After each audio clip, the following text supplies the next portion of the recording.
আমাদের project name brain tumour detection in MRI scan. আমরা library import করলাম। পরবর্তীতে আমরা ডাটা সেটের পার্টটা থেকে আমরা ট্রেনিং ডাটা, টেস্ট ডাটা দেখালাম, যেখানে আমার দুটো ক্লাস থাকবে, টিউমার, নো টিউমার। দেন পরবর্তীতে আমরা ডাটা সেটের অগুমেন্টেশন স্প্লাইট করলাম। পরবর্তীতে আমরা সেগুলোকে রোটেশন, হোয়াইট শিফট করলাম, জুম করলাম, হরিজন্টাল ফ্লিপ করলাম। ডাটাগুলোর validation set, training set, test সেটের নো টিউমার এবং টিউমার পোর্শনটা আমরা শো করলাম স্যাম্পল হিসেবে।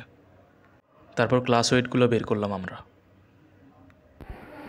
আমার আইডি হচ্ছে 1128।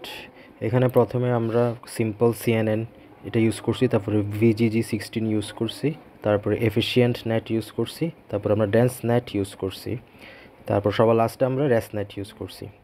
এগুলো ইউজ করার পরে আমরা এগুলোকে ট্রেন করছি 5টা মডেল। আমরা এখানে 8টা ইপক দিয়ে ট্রেন করছি এবং এরপরে আমরা ট্রেন করার পরে এগুলো ইভ্যালুয়েশন দেখলাম, স্কোর দেখলাম, প্রিসিশন, এবং এখানে সবচেয়ে বেশি ভালো করেছে VGG16।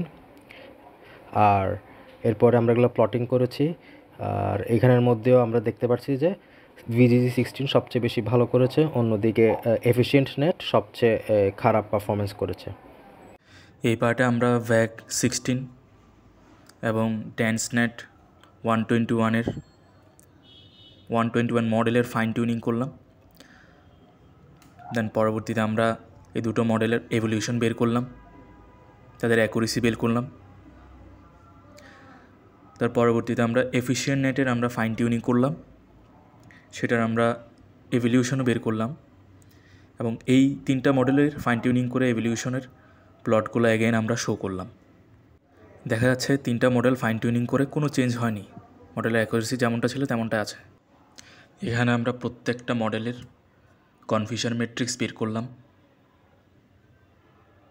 যে 5টা মডেল ছিল। তারপর তাদের ROC কার্ভ বের করলাম।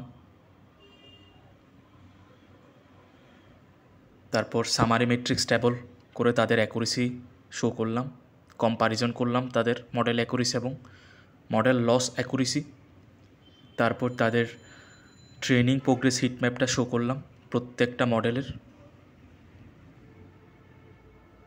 তারপর এখানে আমরা কয়েকটা ইমেজের গ্র্যান্ড ক্যাম হিট ম্যাপটা আমরা শো করলাম। এতটুকুই আমাদের কাজ।